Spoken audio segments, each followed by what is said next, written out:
Why, hello, learning nerds. Before we begin today's show, I want to thank our awesome sponsors, with first giving a shout out to Idle Courses Academy. Idle Academy is the first and only authorized vocational school for instructional design and online learning. It includes a comprehensive hands-on curriculum with certifications, credentials, expert coaches, mentors, a community of practice, paid experience opportunities, industry-preferred software access, live events, and ongoing updates. Your entire instructional design career is neatly packaged behind a single login for just $88 a month. Check out all the details at idlecourses.com/academy, and you can use my code Luke for $88 off the yearly membership. Okay, now let's start the show.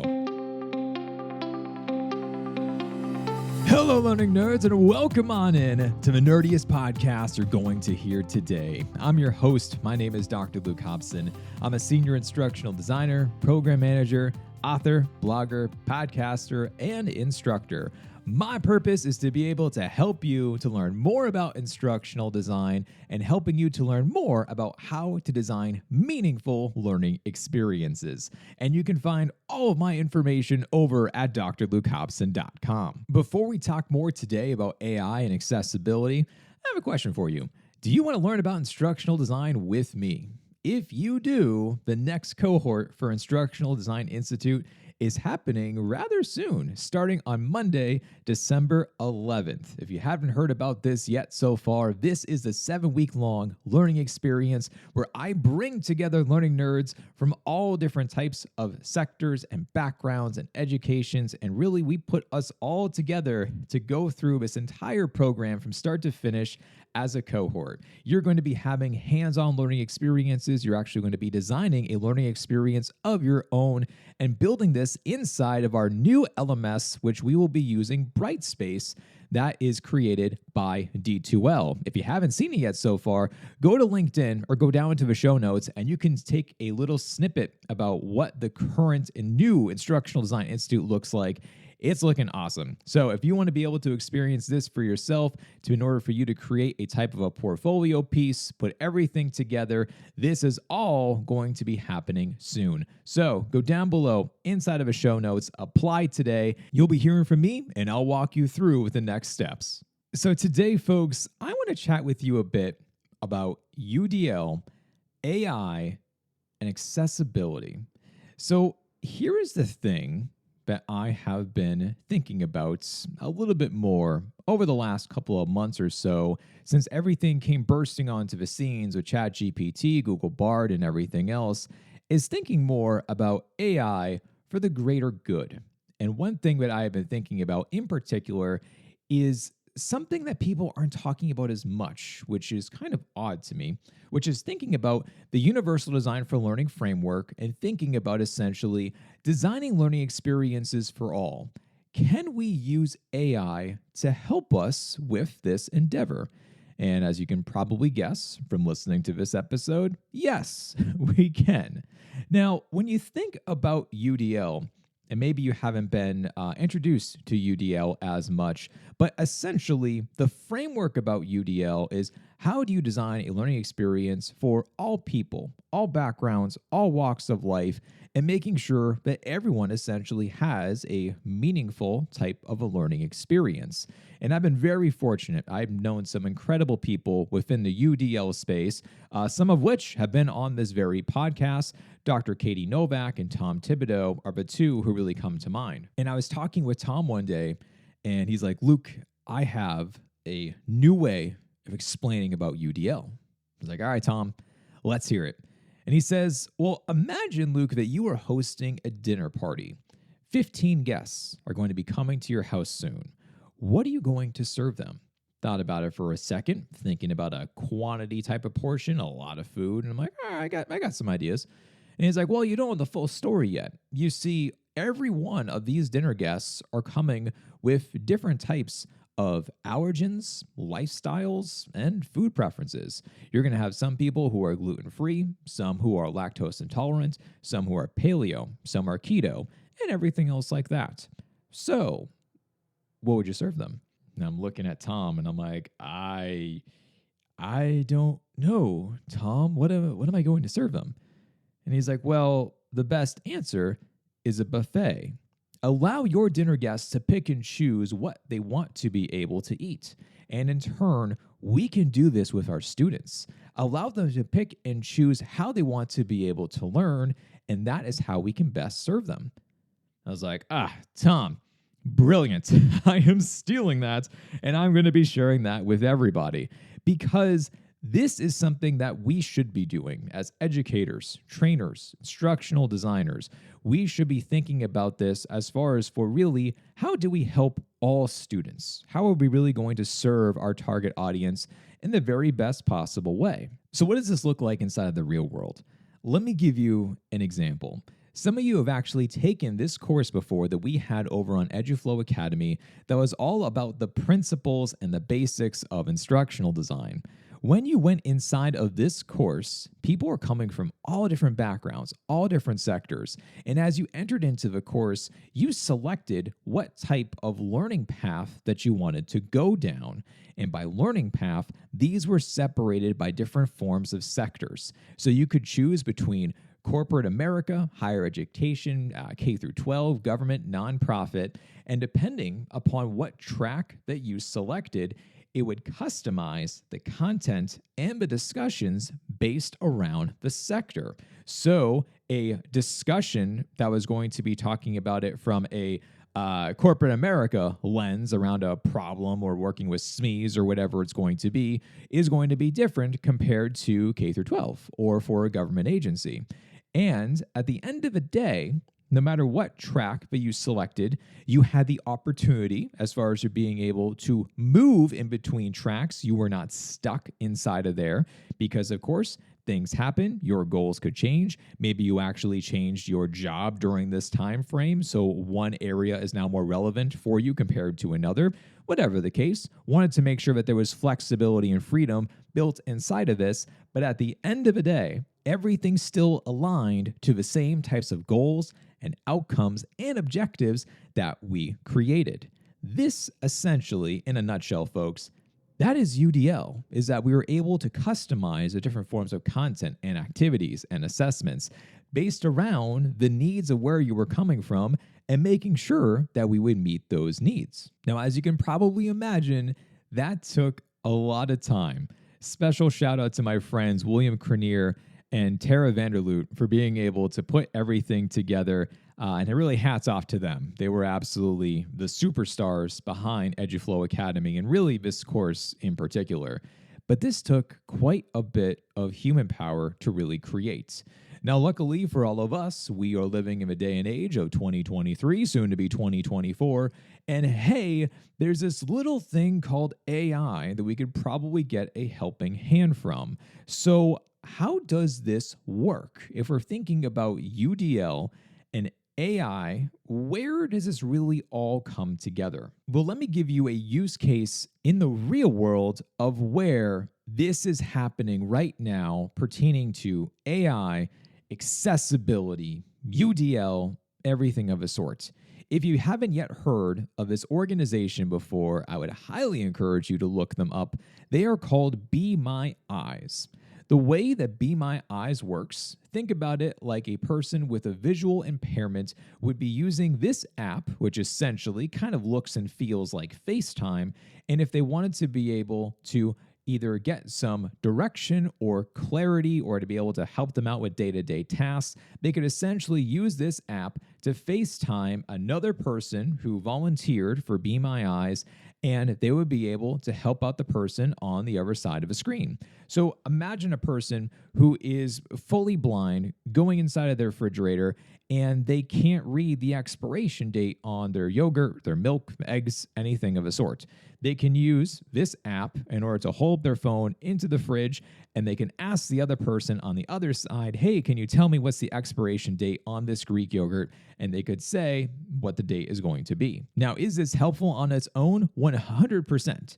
But as you would probably imagine, this also can be a bit odd, a bit intrusive if you're trying to get help for something and it feels a bit odd, essentially, but you do have a person you really don't know walking through your home with you. So is there an alternative to being able to do so? Well, Be My Eyes said yes. And they said, why can't we partner with OpenAI in order to put this inside of the app so that now when a person goes to their fridge and they hold up the Greek yogurt, using the app and using AI, it could scan it and then it can actually say what the expiration date is. But not just that, we can really take things one step further. Imagine going into your closet, using this app to be able to scan everything and say, tell me what's inside of this closet. Can you find for me the purple shirt? But then, can you actually find a matching outfit for the purple shirt based around the other clothes that I have inside of here? Or if you walk into the pantry and essentially scan in the pantry and be able to say, tell me of all the foods I have in this pantry, what dish could I make tonight for dinner? And right now, the app can actually do that. And the one thing with this that truly blew my mind when watching one of these videos is that they had a user with a visual impairment and she was going into the gym. And then what she did was that she scanned the gym and said, find for me the treadmill. From there, the app said, no problem. It's in the back right-hand corner. Do you need assistance getting there? She said yes. So it started to actually talk out loud about how to get to the back corner of the room. But then from there, she can actually take the phone, scan the rest of the room, and then say, tell me with all of the available types of exercise equipment, create for me a workout program for the day. And it could do it just sort of like magic. It's not magic, but it kind of feels like magic to be able to put that all together. And this is truly, in my opinion, this is revolutionary. This is where we should be using AI, is to help with all students, all learners, especially thinking about things from an accessibility perspective. Where could this go? If we wanted to be able to help out someone as far as for learning more about culinary, about fashion, about the arts, about personal training, whatever it is, this truly is going to open up more doors for people. But one update came out the other day that really was like, oh, okay. I can see how we as instructional designers, teachers, educators, trainers, how can we really use this right now to help not just us, but our subject matter experts, anyone else really we're working with in order to create a type of a learning experience? And this update, in case you haven't seen it yet, because also there's 1,000 updates every single day, what it feels like with AI, but this actually was a significant one, is that now you can create your own customized ChatGPT. Essentially, you're creating what's being called a GPT. Inside of here, you can work with ChatGPT. You need the fourth version, by the way, ChatGPT 4. That's the paid version, which is how they're going to get you in order to use their more advanced versions of the products. But that is what it is, that you can essentially say that you want to create a GPT of your own, and it can walk you through a process about how to be able to do this. You don't need to be a software engineer. You don't need to know anything about coding. All you really need to be able to do is to keep on entering in the prompts that you're looking for, and this can help you with creating this new customized GPT. So I had this idea of, can I create my own customized GPT that focused on universal design for learning and focused on accessibility? Could I make this happen? So I fired this thing up, and then this was my prompt that I said. I said that I'm an instructional designer. My priority for online learning is to be accessible. Let's say that you are the greatest instructional designer ever when it comes to thinking about accessibility. Create for me a GPT that will help others to make sure that their designs are accessible. From here, it started to build it out, and it started to be able to process. It created for me a little logo. It essentially nicknamed it at first the Accessible Design Helper. And then it said, okay, let's start to refine this and really figure out your goals. And it asked me a few types of follow-up questions. It says, in terms of guiding instructional designers, what specific areas of online learning accessibility would you like this GPT to focus on? For example, should it concentrate on visual design, content structuring, or something else? And to that, I simply replied, yes, all of it.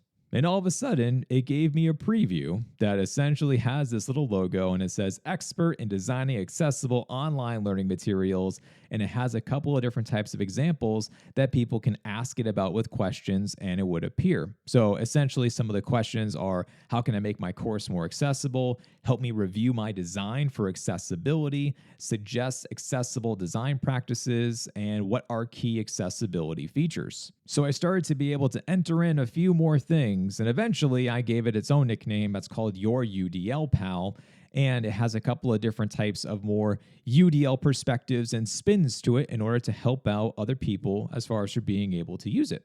Now, while I was programming Your UDL Pal, I remembered one thing in particular about ChatGPT, and that it's notorious with talking about learning styles.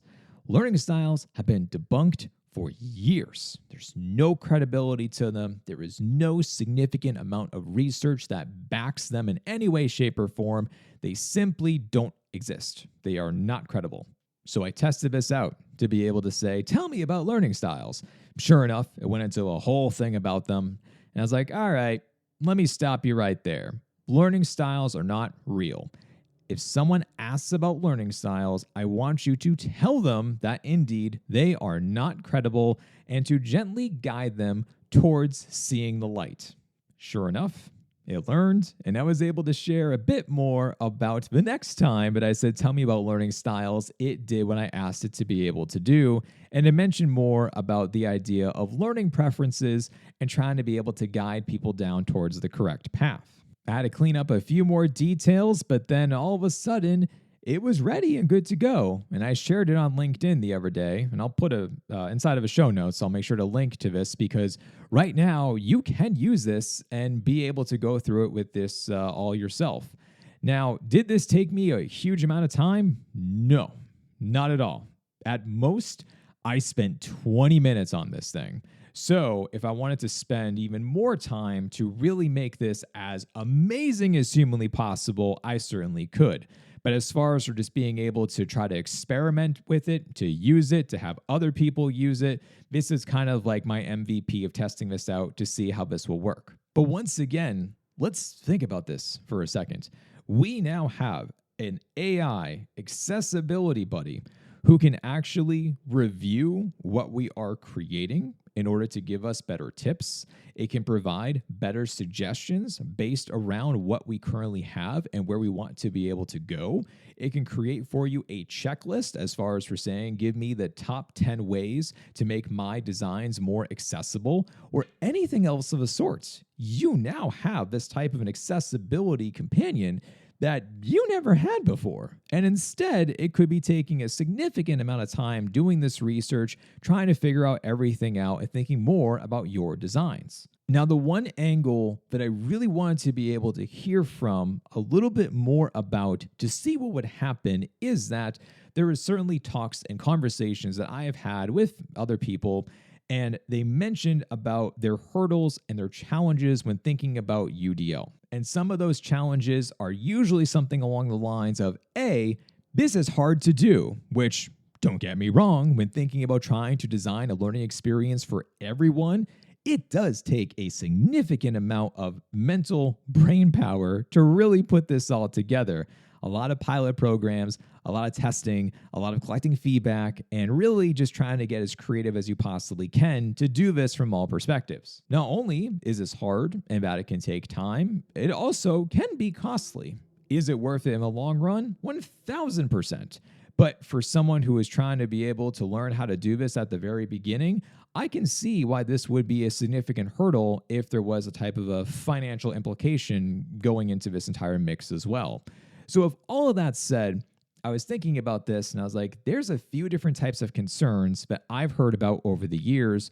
If I asked this customized ChatGPT in order to share more about addressing those concerns and providing more details around how to really tackle these types of topics, could it do it? I wasn't really sure. So sure enough, I mentioned about how summary of what I just said to you of I've heard about a couple of different concerns over the years in regards to UDL and accessibility. Please tell me these concerns and tell me how to solve each one of them. Sure enough, it gave me a bunch of bullet points of all of these things, talking about initial investment versus long-term benefits, broadening the audience reach, legal and ethical considerations, quality and engagement, innovation and improvement, ROI, return on investment. And it broke down each one of these steps and trying to be able to help the user to know about where to go from here. So how to be able to talk about this with stakeholders, but also to make sure that they are getting to that end destination of helping out all people. So all in all, this is pretty cool. This is something that we should be using AI for, as many people talk about the dangers of AI and all these other different forms of negative points. And yes, understand, I get it. AI is not perfect. There's a bunch of things that we just simply don't know about yet. There's a lot of unknown. But if we're talking about the greater good, if we're talking about thinking of where we can use AI in the future to help out more people, this is where we should be going. We should be thinking about it from UDL perspective, an accessibility perspective, an inclusion perspective. We should be really thinking about this from all perspectives, really, and trying to be able to figure out how we can improve our designs. And once again, this is live. It's free. It's to the public. You can use it. If you wanted to be able to go and check this out right now, you can. And I would encourage you to actually take a type of a sample exercise or assignment you have, upload it into your UDL pal, and see what it tells you. Ask it to be able to give you a rating on a 1 through 5 Likert scale of how great is this from a UDL perspective. It will give you a rating. It will actually tell you a bit more about different types of suggestions of how you could improve upon things. I actually did this with a different type of assignment that I have, but I asked it to think about from a DEIJB lens to review everything and give for me suggestions about what I could do to make it better to serve all people. And sure enough, it gave me some suggestions. And it's extremely interesting to be able to think about this as far as for the fact that you now essentially have your own type of reviewer of sorts to be able to guide you and to provide more alternatives that you would never think about on your own. Now, once again, please be smart about this. Don't put any intellectual property. Don't do anything silly. Don't put in student data. Don't do anything that could potentially be a hazard to you or your organization. Please be smart about AI. But if it's anonymous, if it can't be tied back into anything, if it's not related to IP or anything of a sort, then yeah, give it a try. Upload a sample assignment, see what it says. Or if you are truly stuck, ask it to be able to give you a sample of an exercise that does perfectly capture the ideas about UDL, DEI, accessibility, or anything else you're trying to be able to work with. And if you create your own GPT, by the way, let me know. A few of you already have. You've been tagging me on LinkedIn saying, thanks for the inspiration. Here's what I created. And they've been extremely interesting. What you've been creating so far has been extremely fun and cool to be able to experiment with and to test out myself. So try this yourself today. Once again, you need GPT-4. I forget how much that costs per month. I think it's like $20 per month. Worth it for me in order to invest in this, and especially since I will have more plans to keep on experimenting with AI and using AI in the future. This did actually make sense for me to be able to purchase. Maybe this does make sense for you to use as well. But that is all I wanted to be able to cover with you today. Reminder, once again, next cohort for Instructional Design Institute starts on December 11th. Be sure to get your applications in before that deadline. Also, if you have any questions for me, you can always find me over on LinkedIn, or you can send me over an email, luke@drlukehobson.com. But that is all I have for you today. Stay nerdy out there, and I'll talk to you next time.